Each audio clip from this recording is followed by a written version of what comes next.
Hello friends, welcome to the second video of 2026. Admittedly, this one is a little bit late, but it's still January, so I think it's okay.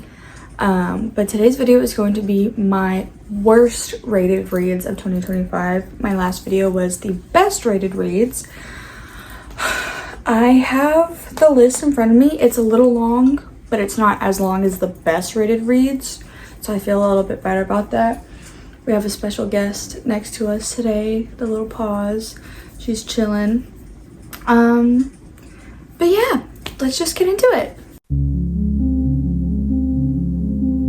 First book that I have on this list, which admittedly I was very disappointed in how bad it was in my opinion, and I know a lot of people loved this book. I was very much anticipating this book. I mean, I think the whole world was.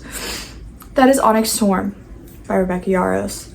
I was a really big fan of Fourth Wing and Iron Flame. Iron Flame was kind of falling a little bit just with the constant back and forth of Violet and Xaden. Onyx Storm, however, just fully chunked that out the window for me. So I gave it 2.5 stars. Violet Sorrengail at Basgiath War College must journey beyond her home's defenses to find allies and uncover a secret to save her world, facing new threats and challenges as war looms.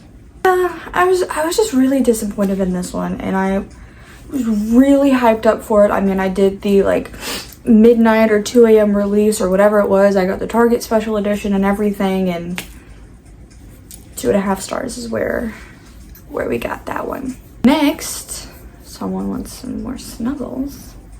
Next, we have Legendary by Stephanie Garber. I don't remember what I rated Caraval. I think it was kind of mid-tier for me. I didn't love it and I didn't hate it. I think I was just very confused by the magic element or the way that the magic in that world worked. Legendary, however, for me, just completely, I fell off the train. I was even more confused. I was not as invested in the characters. I also gave this one a 2.5 stars. So Donatella Drachna must re-enter the dangerous game of Caraval to repay a debt to a mysterious criminal by discovering the true name of the elusive Caraval master, Legend, leading her into a world of secrets, romance, and deadly challenges in the city of Valinda. I was more intrigued by the characters in Caraval than anything in Legendary, and it really sucked because I was really excited for this, and I really love Once Upon a Broken Heart. So I love Stephanie Garber's writing, but for some reason this series just really did not hit the mark for me. Next, we have Lights Out by Navessa Allen. This is first ever Navessa Allen book I've ever read. I don't know if this is her first book, but it's the first one I've ever read. And I was really into the first 75% of this book. I was really liking the way that it was going, and then the last I don't know, there was a middle part where it was just got kind of boring, and then the last maybe 20% it felt like a completely different book. So I ended up giving this 3 stars. Masked online personality Josh, who takes a fan's dare to break into her house, leading to a dangerous fantasy that becomes real as they are targeted by a sinister stalker, forcing Josh to become her protector. It bordered on dark romance, but it was just the way that it went from being one book to a completely different plot line. I was not a fan of it. Actually, getting into a dark romance, we have God of Malice by Rena Kent. First ever Rena Kent book. I should have known I was not going to like this. Every time I try to read a dark romance, I do not like it. I ended up giving this 0.5 stars. I don't even think I finished the book. I knew I was already not into it by the way the book started, and I'm not gonna, like, I'm trying not to give spoilers in case you do like these books and you like the plot and you want to read it. I'm not gonna give spoilers. So Glendon King, who sees through the charming facade of the manipulative, cold-blooded predator Killian Carson, becoming his obsession in a tale of power, control, and twisted desire, where their entangled, dark past threaten to destroy them as they navigate forbidden love and family secrets. I'm gonna say, overall vibe of this book felt very similar to Tori and Darius's. I think it's Darius. I might have his name completely wrong. Their relationship in Zodiac Academy, very much bully. Like, the guy is the bully, the girl is the little lamb, Bambi. I don't know. I was not a fan of it. This one really made me realize I'm not a fan of dark romance, and so I'm gonna stop trying to read dark romance. Okay. Ice Planet Barbarians by Ruby Dixon. I thought I was gonna like this one because a lot of people in my life and in the content that I watch really like this book. No. I can do fantasy men, I can do fairies, I can do wizards, I can do wings, I can do horns.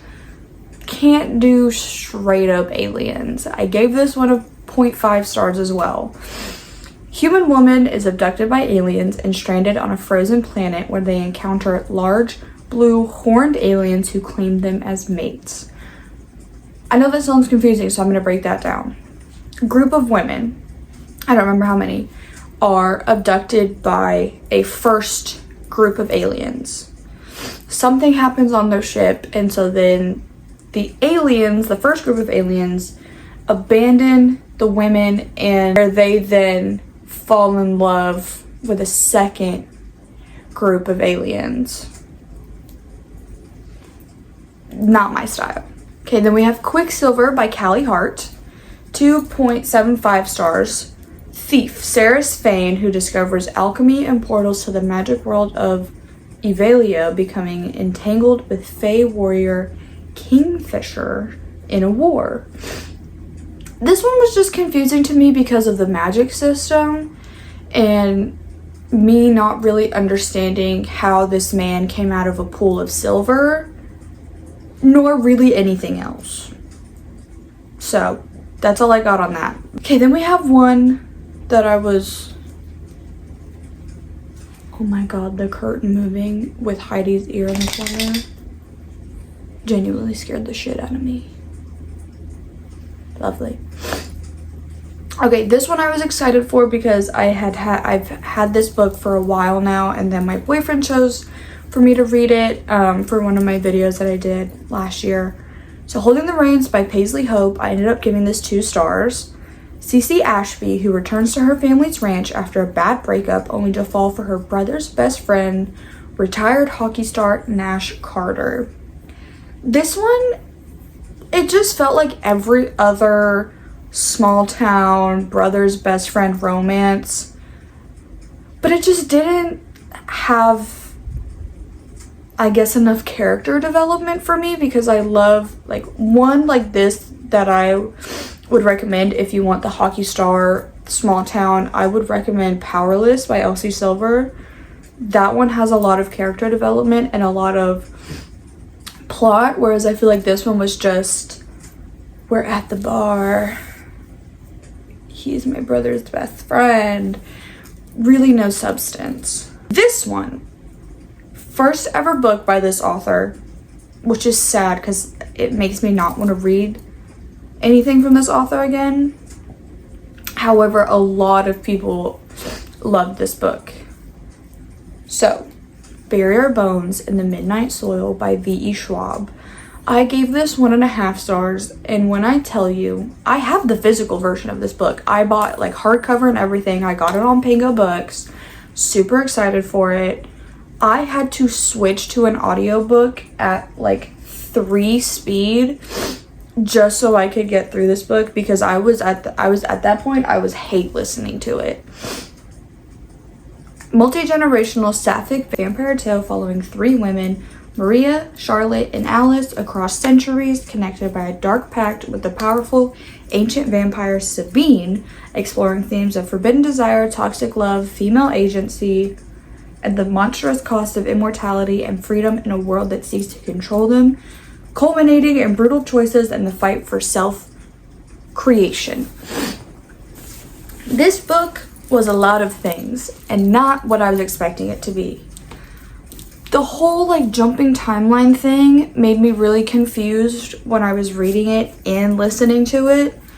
So that's something to be cautious of if you want to read this. I personally think it would have done better if it was like told sequentially, and then maybe as we were transitioning timelines, that's when we cross over, like, ew, this person is meeting this person, and it just got really confusing. And then I just was not loving the story of what Charlotte did to Alice because of Sabine. Wasn't loving it, basically. Fearless by Lauren Roberts. I gave this one 3 stars. I wasn't really loving Reckless when I read it. Like, I loved it when I first read it, and then after it kind of sat with me for a while, that's when I really started realizing, okay, wait, this could have been a novella. And then I read Fearless, and it just felt, you know, those montage scenes that they do in movies and TV shows to show that time has passed without, you know, really doing a whole bunch, just give you 30 seconds of seasons changing. That's what this entire book felt like. So it felt very unnecessary. Peyton Gray and Kai Azar return to the kingdom of Ilya, where Peyton faces major life-altering choice that will determine the fate of her kingdom and the loved ones in a final battle of love and loyalty. I don't think I'm gonna finish that series because it just, I didn't like it. And then Kit in that book is a whole other thing that, like, he was the saving grace for that book, quite honestly. Datings and Dragons by Christy Boyce. New author to me, new book to me. I gave it 2.5 stars purely just because they were high schoolers, and as a college student, I could not relate. And it just kind of, it really threw me out of the loop when reading it. Quinn Norton, a new high school student who joins a live stream Dungeons and Dragons group only to find herself attracted to group member Logan despite the strict no dating rule. I really like the plot of this book, but again, it was just because they're high schoolers. It completely threw me out, very similar to Song of Achilles. A lot of people really liked that book, but it was just how young they were. Completely threw me out of the book. Had I read it when I was a young teen, I probably would eat that shit up, but just at the age that I'm at now, I can't really relate to high school age or younger, and it's also not something that I am intrigued by. Again, just because of the age that I'm at, I'm 21 now. Reading about 16-year-olds' dating lives, not something I really want to touch. You Can Play by Ali Hazelwood. I think this is my only low-rated Ali Hazelwood book, and I think it's purely just because it felt too quick. I think the audiobook was 4 hours. I gave it 2 stars. Rival video game designers Viola Bowen and Jesse Andrews forced to collaborate on a dream project adapting a beloved book series into a game despite their intense animosity and mandatory team building ski retreat where sparks fly. Love the concept, love the premise. I think it was truly just too short because I love forced proximity. Again, I think the book was just, it ran by too quickly because it is a novella. Didn't really mess with it. We all know how I feel about this one. Crown of Gilded Bones by Jennifer L. Armentrout, 2.5 stars. You guys know from my last video and from some TikToks and Instagram and stuff, I am a ride or die for the first 2 books. Second book, maybe not as much as the first one because it starts to fall apart there.